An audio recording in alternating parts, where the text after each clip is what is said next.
vamos a entrar ahora a un nuevo libro. Ya hemos terminado primera y segunda de Timoteo.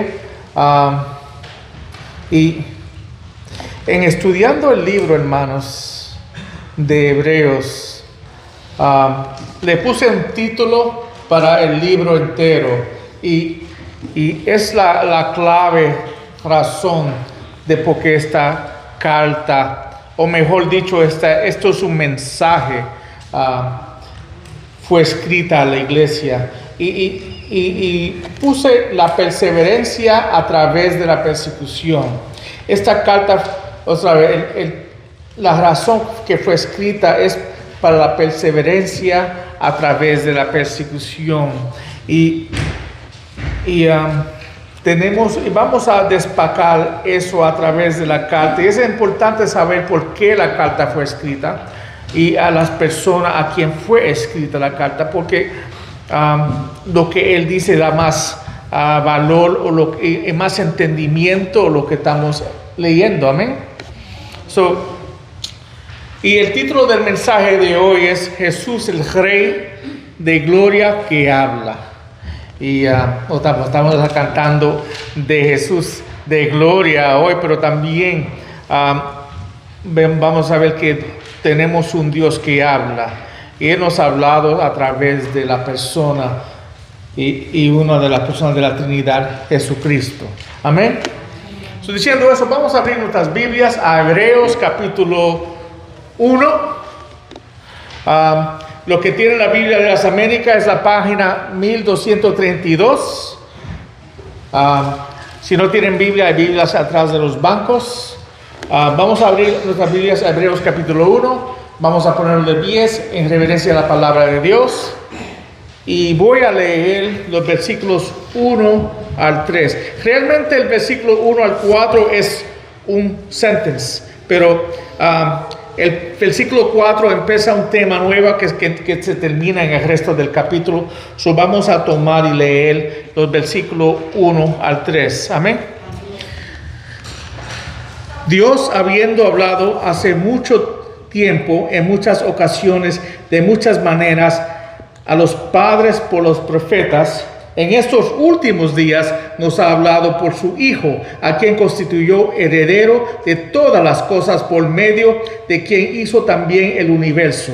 Él es el resplandor de su gloria, la expresión exacta de su naturaleza, y sostiene todas las cosas por la palabra de su poder. Después de llevar a cabo la purificación de los pecados, el Hijo se sentó a la diestra de la majestad de las alturas. Amén.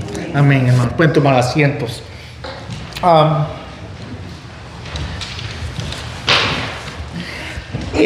Este primer párrafo, hermanos, es una introducción al resto de la carta que él va a destacar más después, pero a la misma vez esta introducción es muy diferente a toda la introducción que vemos en el Nuevo Testamento.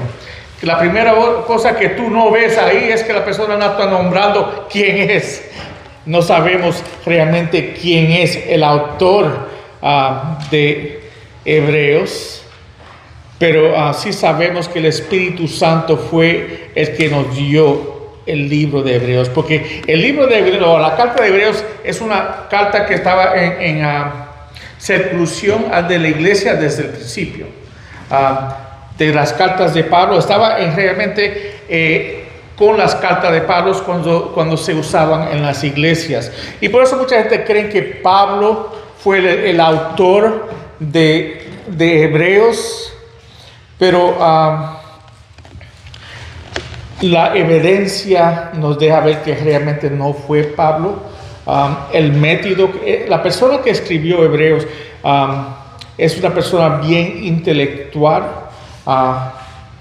y parece que, otra vez, el estilo de escribir es diferente que Pablo. Y Pablo siempre se introduce en sus cartas. En esta carta no se introduce. Y otra vez, no que las cartas de Pablo eran difíciles de entender, pero la manera de escribir era de Alejandría. Es una manera, mucha gente por eso creen que, yo creo que Lutero fue el que dijo que maybe fue Apolos, porque Apolos otra vez una persona que hablaba elegantemente y sabía cómo no comunicarse bien. Algunas personas creen que fue Lucas que lo escribió a través de Pablo. Otra vez, Lucas escribió el libro de Hechos, el libro de Lucas, pero la cosa con él era griego. Esta carta, si uno lee, sabemos que él está escribiendo de manera a judíos. Y digo todo eso, hermanos, para dejarles saber que nadie sabe quién escribió esta carta. Realmente, algunos creen que fue Bernabé, porque otra vez él era judío, pero realmente no sabemos. Orígenes dijo lo mejor al respecto del autor de esta carta. Él dijo, ya que escribió, pero ¿quién escribió la epístola? En verdad solo Dios lo sabe. Es que, pero de todas las cartas, si desde el principio la iglesia la reconoció en el canon de la iglesia, fue aceptado como una de las escrituras de Dios, como palabra de Dios. Tenemos que entender eso, hermanos. Es el único libro que no conocemos el autor. No tiene, otra vez, uno no tenía que ser apóstol para escribir escritura. Tenemos el libro de Santiago, tenemos el libro de ¿cómo se llama?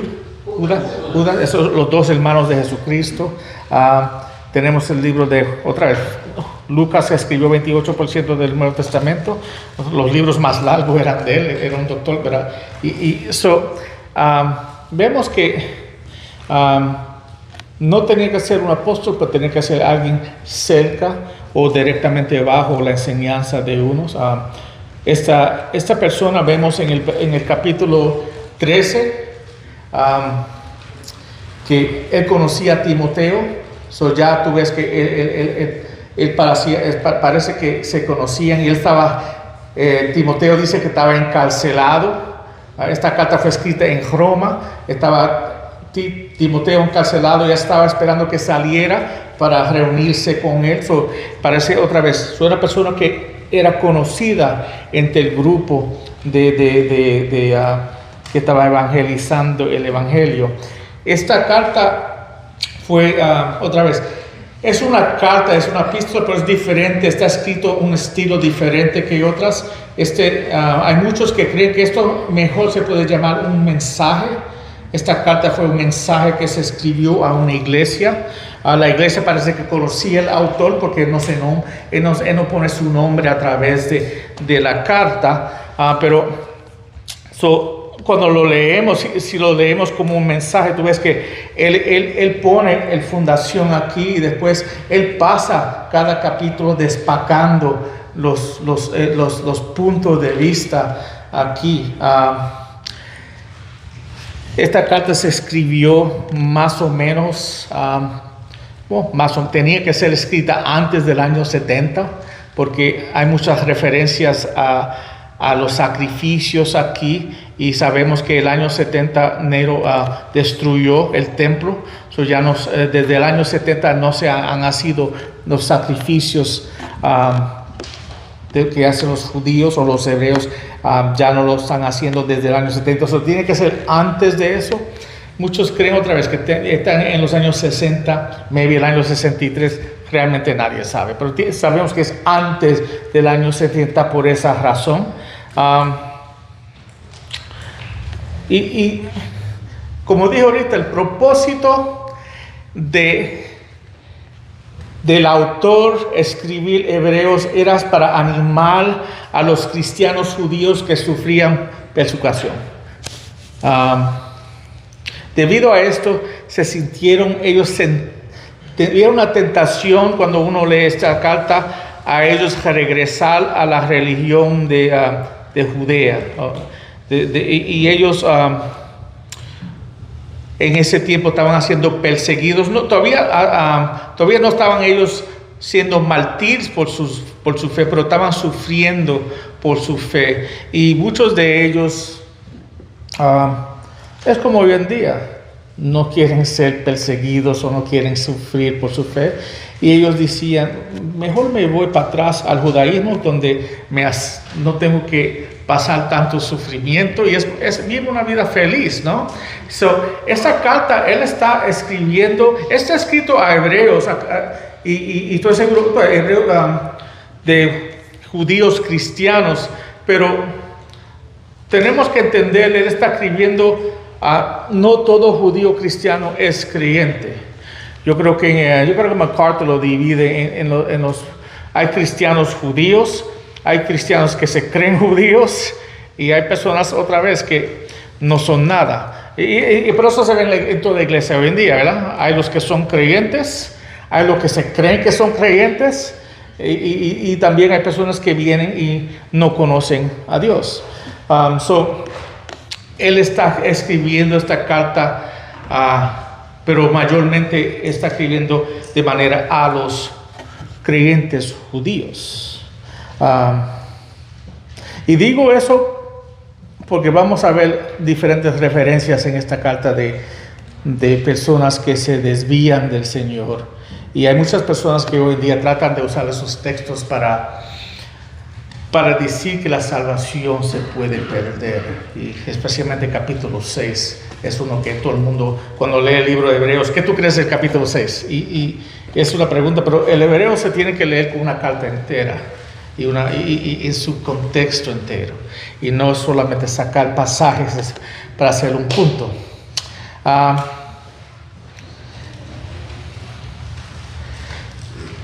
El escritor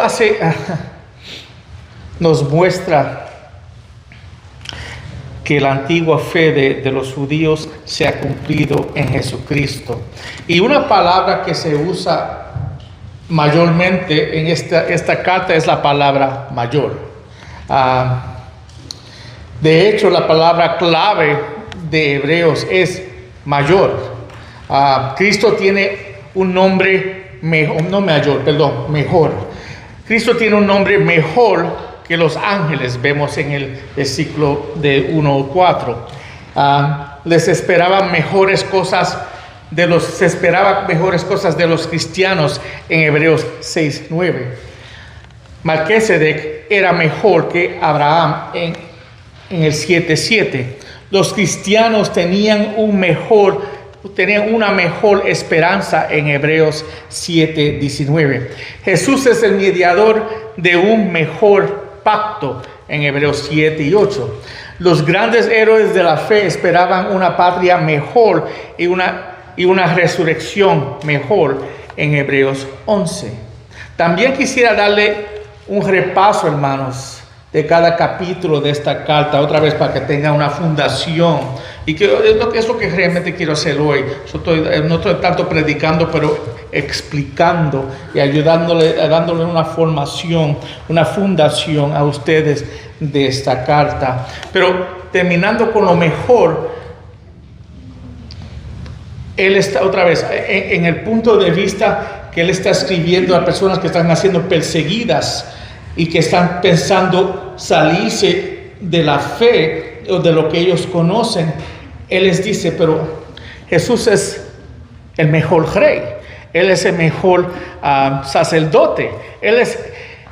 ¿Por qué tú quieres salirte de los que mejor y separarte de los que mejor a algo que es peor? Eso cuando tú estás leyendo, tú estás entendiendo, es lo que está tratando de Él ayudarlos a entender. ¿Por qué tú quieres salirte o desviarte de la verdad para irte a algo que es peor? Jesucristo es lo sumo mejor. Y en eso le está ayudando, agitando,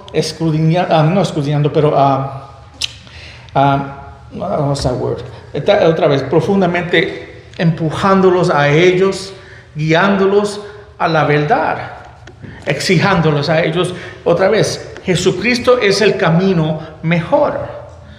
No te desvíe de Él. Y nosotros hemos aprendido en Timoteo que el sufrimiento es algo que el cristiano va a pasar, hermanos.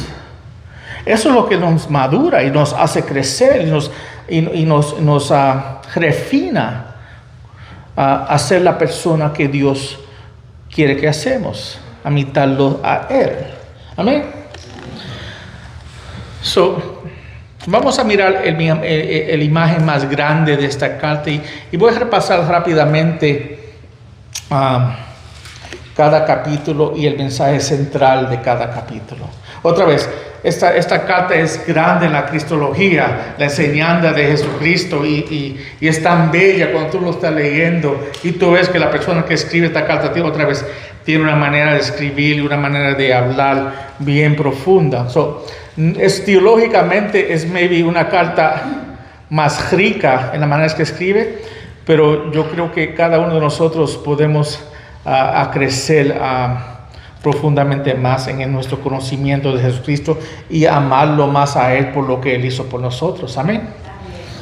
En el capítulo 1 se muestra que Cristo es superior a los ángeles.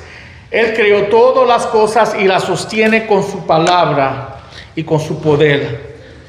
Aunque los ángeles son seres poderosos también, los ángeles son simplemente siervos quienes heredarán la salvación eterna, y eso lo veremos la semana que viene. En el capítulo 2 se revela la razón por la que Dios se hizo hombre en la persona de Jesucristo. Cristo se hizo hombre para morir por los pecados del hombre y así librarlo del pecado y la muerte. En el capítulo 3 se muestra que Cristo es superior a Moisés. Moisés era solo un siervo en la casa de Dios, pero Cristo es el hijo sobre la casa de Dios. ¿Tú ves la diferencia, hermanos? En el capítulo 4 se muestra que Cristo es superior a Josué. Josué condujo a Israel a la tierra prometida, pero el descanso eterno para el pueblo de Dios es aún todavía permanecía, pero Cristo guiará a su pueblo fiel al descanso eterno, hermanos. Nosotros cuando descansamos en Él. Él es el sabático de nosotros, hermanos. En el capítulo 5 se muestra que Cristo es superior a los sacerdotes del Antiguo Testamento. La discusión sobre Cristo como sumo sacerdote del cristiano comienza en Hebreos 4:14. Se analiza con más detalle en este capítulo, pero esta discusión continúa hasta el capítulo 10. Cristo no solo es nuestro sumo sacerdote, sino también es la ofrenda por nuestros pecados. Nos enseña el texto. También vemos en el capítulo 6, se da una advertencia contra la apostasía. Yo hablé sobre esto un poquito anterior. Las personas que se iban de la fe. Y también sobre la seguridad de que Dios cumplirá sus promesas en la última parte del capítulo. El capítulo 7 muestra que Cristo es el sacerdote según el orden de Melquisedec. Y Melquisedec era superior, vemos en el texto aquí en el 7, superior a Abraham, padre de los levitas, de donde provenían los sacerdotes, porque Abraham pagó diezmos a Melquisedec. El hecho que aceptado es que quien bendice es mayor a quien es bendecido. Sabemos que Melquisedec era mayor que Abraham en este sentido. Él recibió los diezmos de Abraham. El capítulo 8 se muestra que el nuevo pacto de Cristo es superior al antiguo pacto que fue dado a Israel en el monte Sinaí. Y también vemos aquí que el antiguo pacto era débil porque no podía quitar los pecados permanentemente. Bajo el nuevo pacto nuestros pecados son borrados para siempre. También aprendemos en este capítulo.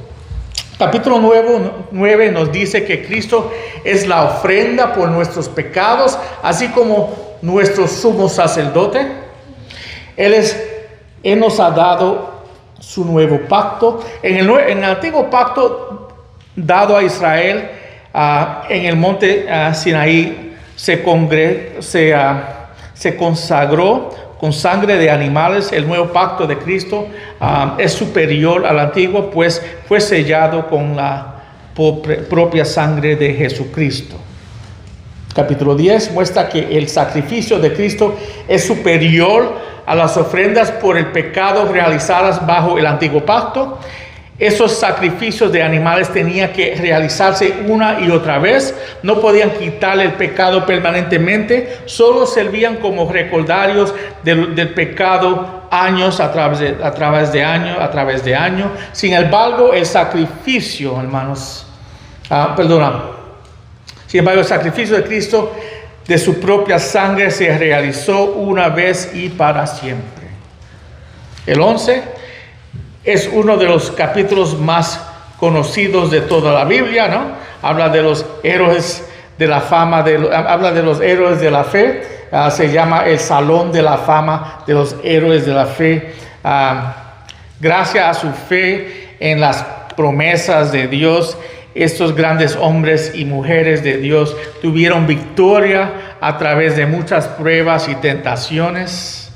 En el capítulo 12, yo hablé sobre este texto hace unas semanas atrás, muestra que los cristianos estamos corriendo una carrera, rodeando a los grandes héroes de la fe del capítulo 11, para completar la carrera con éxito. Habla este texto, debemos mantener nuestra mirada puesta en Jesucristo.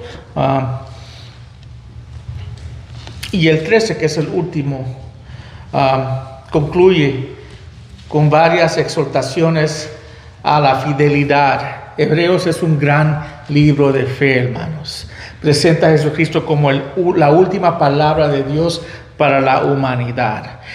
Él es la ofrenda por el pecado, así como el sumo sacerdote del cristiano. Si rechazamos a Cristo y su nuevo pacto, no hay esperanza en nuestra salvación, hermanos. Recuerden que esta carta fue escrita otra vez a los creyentes para que ellos perseveran. El peligro de estos cristianos, hermanos, que abandonan su camino, y es el mismo castigo de las personas que se llaman cristianos y abandonan la fe hoy en día. Quiero que usted, y él dice aquí en Hebreos 2:1, por tanto debemos prestar mucha mayor atención a lo que hemos oído, no sea que nos desviamos. Quédate enfocado en lo que has aprendido para que no te desvíe de la palabra de Dios. Y quiero más que aclarar rápidamente otra vez que el creyente realmente no puede perder la salvación.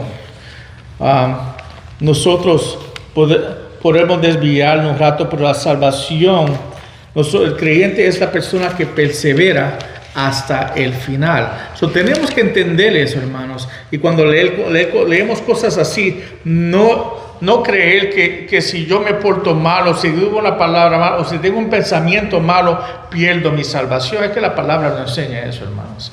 Y tenemos que entender esto en el contexto de toda la Biblia. Habla sus Biblias, no tengo escrito, pero habla sus Biblias a Primera de Juan capítulo 2. Primera de Juan, capítulo 2.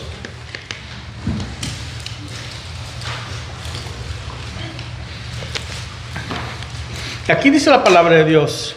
Otra vez, Juan está escribiendo a creyentes aquí en Primera de Juan. Y él le dice en el capítulo 1:8, dice: si decimos que no tenemos pecado, nos engañamos a nosotros mismos y la verdad no está en nosotros. Si confesamos nuestros pecados, Él es fiel y justo para perdonar nuestros pecados. Dice que los cristianos deben de estar confesando sus pecados para estar bien con Dios, ¿no? Pero dice en el 2:19, ellos, hablando de creyentes que se salieron y se desviaron de la verdad, que se fueron de la iglesia, dicen: ellos salieron de nosotros, pero en realidad no eran de nosotros. porque si hubieran sido de nosotros, hubieran permanecido con nosotros. Pero salieron a fin de que se manifestaría que no todos son de nosotros. Entendemos que no todo que está congregado conoce al Señor. Hay muchos que vienen a la iglesia por muchas razones.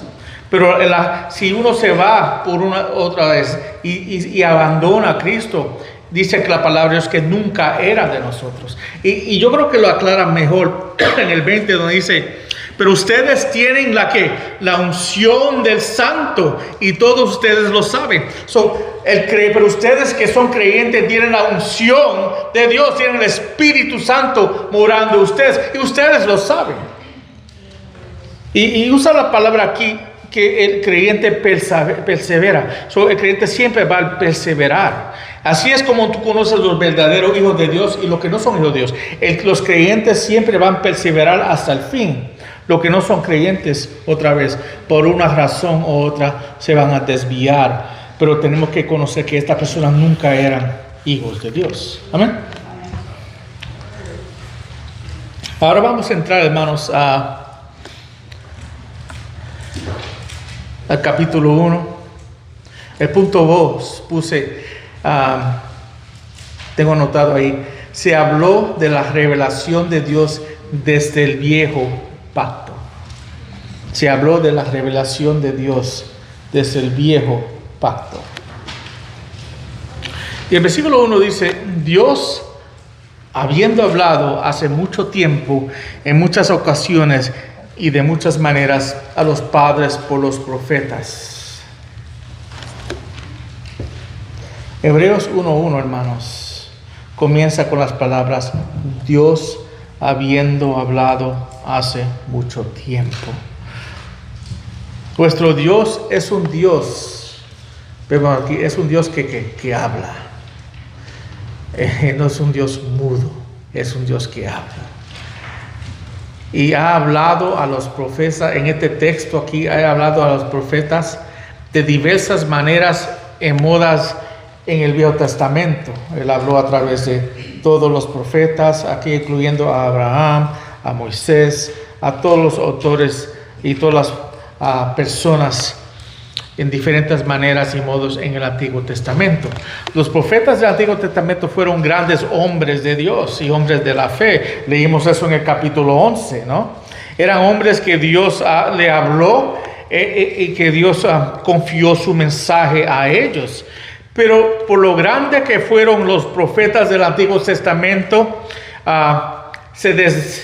otra vez, no pueden llegar, son insignificantes delante de Jesucristo, hermanos. Cuando se compara con Jesucristo, otra vez, ellos están aquí y Él está aquí. Otra vez, Él es mucho mejor que ellos, Él es mayor, Él es el que completa el pacto de Dios. Ellos otra vez lo iniciaron, pero Él es que completa. Y su punto principal es que la revelación del Antiguo Testamento pertenecía en un tiempo anterior, pero ha llegado un nuevo tiempo en el nuevo pacto. El primer pacto es antiguo y por lo tanto obsoleto. Y eso lo podemos ver en Hebreos 8:13.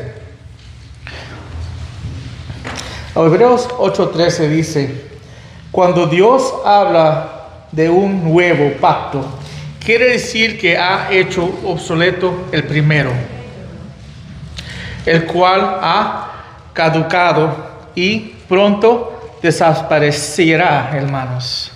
Las palabras del primer pacto del Antiguo Testamento tienen autoridad como palabra de Dios, hermanos. Pero también se usan para interpretar. Ellos se usan para interpretar a la luz del completamiento realizado en Jesucristo. Tú ves que Dios, y vemos a través de los pactos del Viejo Testamento, que Dios se ha revelado a través de cada uno de los pactos. Pero cada uno de los pactos, otra vez, a través del tiempo, tú ves que la revelación de Dios se ve más hay más luz, hay más entendimiento. Y tú ves que en todos los pactos tú ves que están apuntando a Cristo y cada de ellos está creciendo nuestra visión de quién es Él.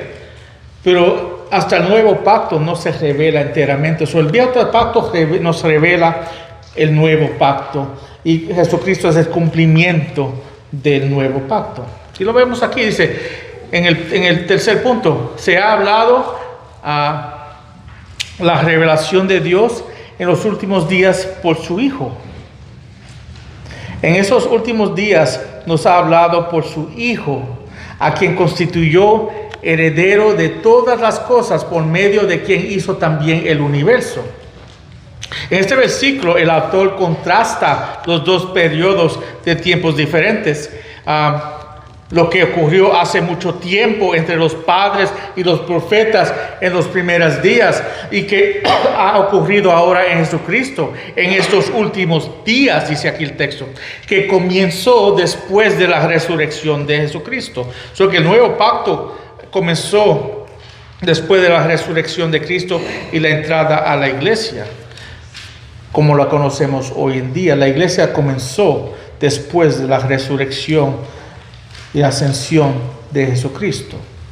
Esos versos nos ayudan a ver el esquema general de la promesa del Antiguo Testamento y el cumplimiento en el Nuevo Testamento.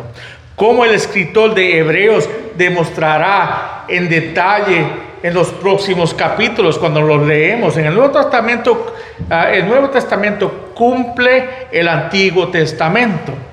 El clímax de la redención de Dios solo se encuentra en Jesucristo, hermanos, a quien constituyó heredero de todas las cosas, dice el texto, el versículo 2. Solo Jesucristo ha heredado todo lo que Dios es y tiene. Eso es muy importante, hermanos. Ningún hombre es lo suficiente grande o digno de ser heredero de Dios. Solo Cristo lo es, hermanos. Solo Él ha vivido y caminado perfectamente antes de Dios. Entre los hombres solo Él ha obedecido a Dios perfectamente. Por lo tanto, solo Él ha heredado todo lo que Dios es y todo lo que Dios tiene, hermanos. Solo Él ha sido designado para ser el dueño de todas las cosas, hermanos. ¿Qué es lo que Jesucristo heredado? ¿Qué es lo que Él heredó, hermanos? ¿Qué fue lo que Él recibió? Voy a leer un dicho de Thomas Schreiner, de su comentario. Él dice, en el Antiguo Testamento, sigo diciendo Nuevo Testamento, pero en el Antiguo Testamento, el lenguaje de la herencia se usa típicamente con referencia a la tierra de Canaán, que fue prometida a Israel como herencia. Pero el Hijo es el heredero de todas las cosas, dice el texto, lo que hace eco de la promesa dada al rey davídico en el Salmo 2.8. Voy a leer el Salmo 2.8, dice la palabra de Dios: pedimos y te daré las naciones como herencia tuya y como posesión tuya los confines de la tierra. El Hijo, hermanos, es el heredero porque Él es el rey davídico. El cumplimiento de la promesa del pacto hecha a David, que nunca le faltará un hombre para sentarse en el trono. Jesucristo otra vez es el cumplimiento de ese pacto. Amén. Por medio de quien, dice el texto de nosotros hoy, por medio de quien hizo también el ¿qué? El universo. Jesucristo es el creador y hacedor del universo entero. La palabra universo en griego, aones, también se puede traducir edades. Jesucristo es el creador tanto del universo como las edades que suceden. Diciendo eso, abran sus Biblias a Colosenses 1:16. Colosenses 1:16.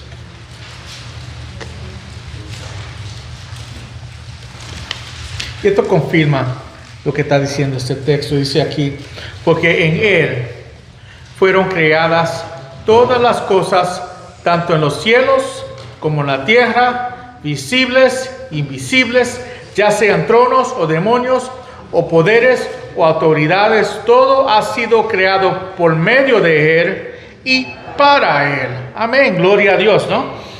Y el punto es esto: la creación de Cristo incluye todos los mundos plurales del universo y todas las dimensiones, donde quiera que estén, por mucho lo que sean. No importa qué clase de mundo o criatura sea, no importa el trono, no importa el dominio, no importa los principados, es que no importa, Él creó todo.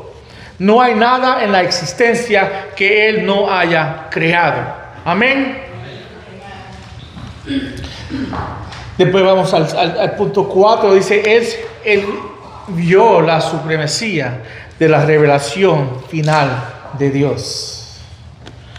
Esta otra vez, este texto aquí me recuerda a la última canción que cantamos hoy.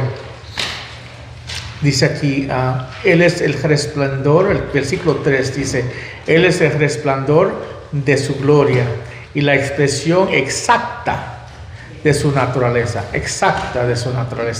y sostiene todas las cosas por su palabra de su poder. Tú ves aquí ya la tercera vez que está hablando de su lengua, de Dios que habla. Después de llevar a cabo la purificación de los pecados, el Hijo se sentó a la diestra de la majestad en las alturas. Amén, gloria a Dios, ¿no?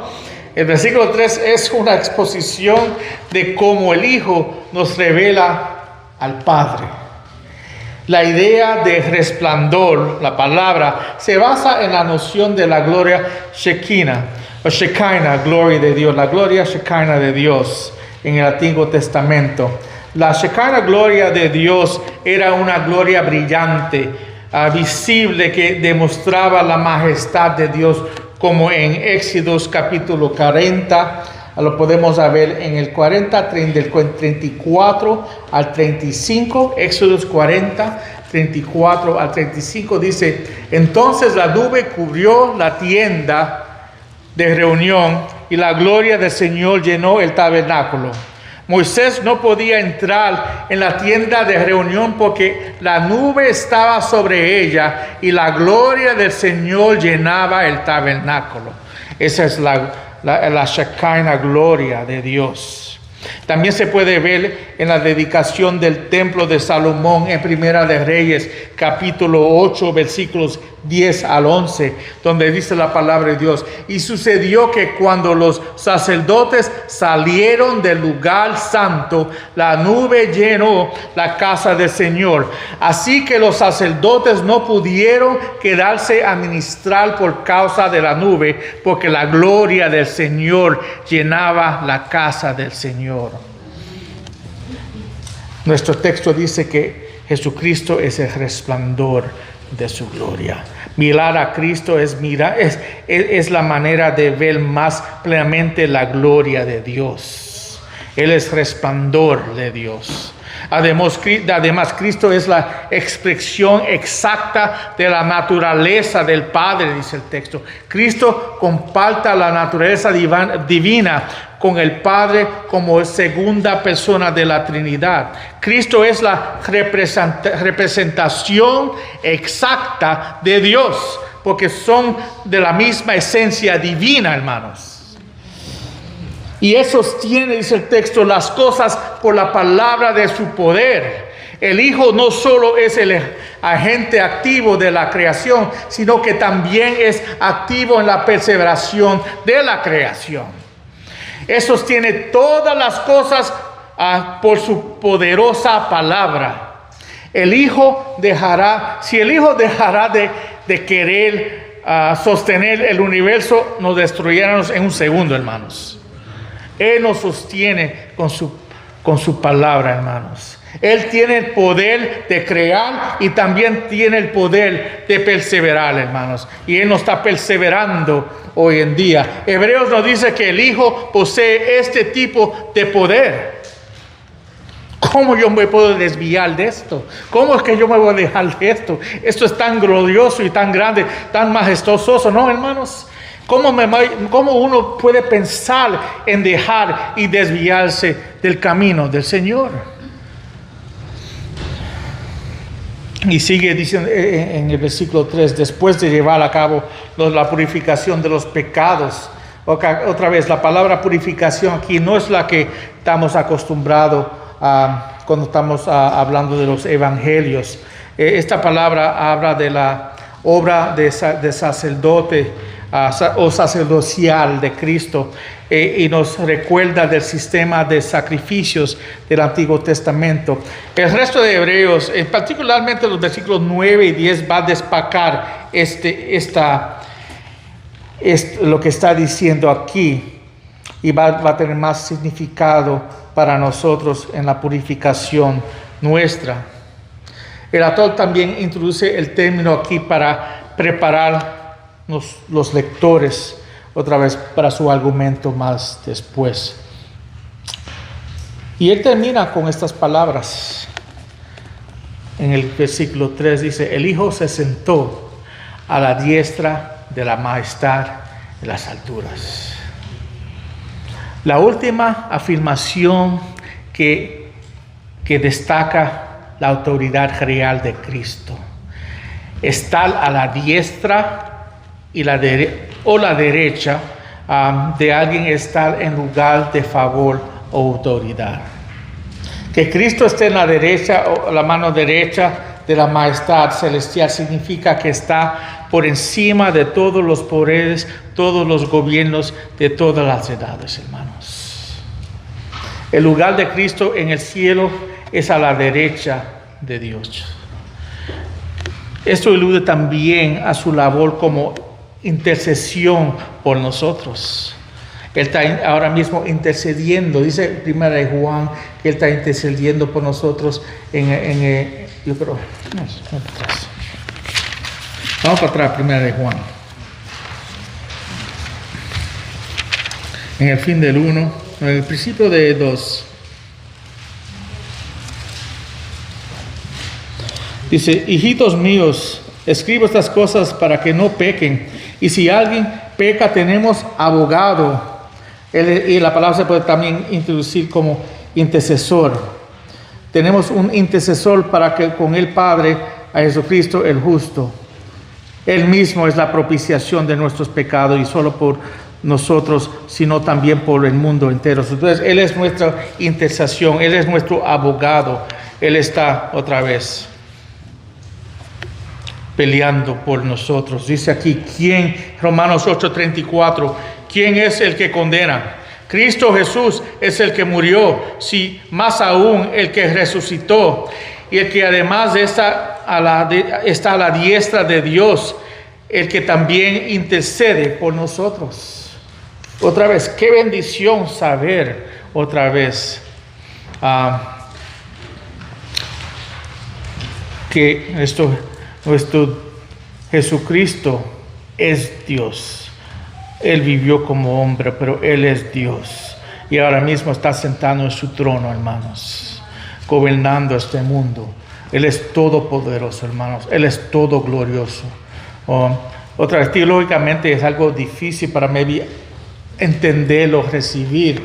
Pero cuando podemos entender la gravitud y la grandeza de la maravilla de Jesucristo y reinando ahora, es que otra vez debemos de inclinarnos y humillarnos delante de Él. Él está en tu trono y obedecer todo lo que Él dice.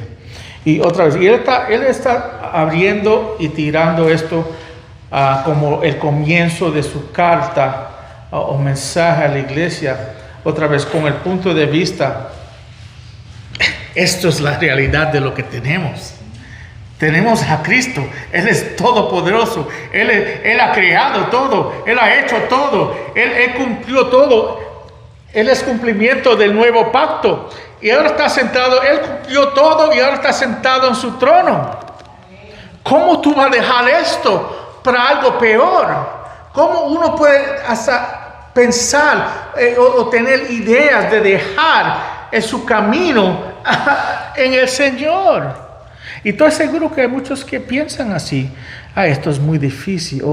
o nos dejamos desviar por nuestros pecados y nos dejamos desviar de manera que nos olvidamos de Él. Nosotros tenemos la semana que viene vamos a tener la Santa Cena del Señor. ¿Por qué? Para recordarnos de Él y lo que Él hizo. Y si no lo hacemos, hermanos, nos olvidamos. Nos olvidamos. Cuando nosotros salimos de aquí y ya nos olvidamos lo que se predicó 5 minutos después. Estadísticamente es la realidad. Mucha gente no sabe. Es la razón por que tratamos de usar los grupos para ayudarnos a creer lo que se está enseñando, o no creer, pero recordar lo que y poder vivir lo que se está predicando su palabra y no olvidar. Él es nuestro creador, Él es nuestro redentor, Él es digno de toda gloria y toda supremacía. Y nosotros debemos de vivir de una manera que Él es nuestra vida. Nuestra vida rodea a través de Él. ¿Y quién es Él? Y vemos otra vez la majestad. En sección, pasaje, vemos la grandeza de Jesucristo, la supremacía de Jesucristo. Y debemos de nosotros, de una manera u otra, reconocerlo a Él. Y nunca dejarlo a Él, nunca desviarnos a Él, nunca parar de obedecerlo a Él, hacer todo lo posible para amarlo más a Él en nuestra obediencia y nuestro camino fiel a Él, hermanos. Amén. Amén. Vamos a dejarlo ahí, hermanos. Sí, vamos a orar. Padre Santo, Señor, gracias, Señor, por este día que nos ha dado, y gracias por tu palabra, Señor. Gracias por esta introducción a tu carta a los hebreos, Señor. Otra vez, como dijimos ahorita, tú eres el autor, y ayúdanos a poder despacar los pensamientos profundos que tú tienes en esta carta para nosotros, Señor. Oramos por su nombre, Cristo. Amén.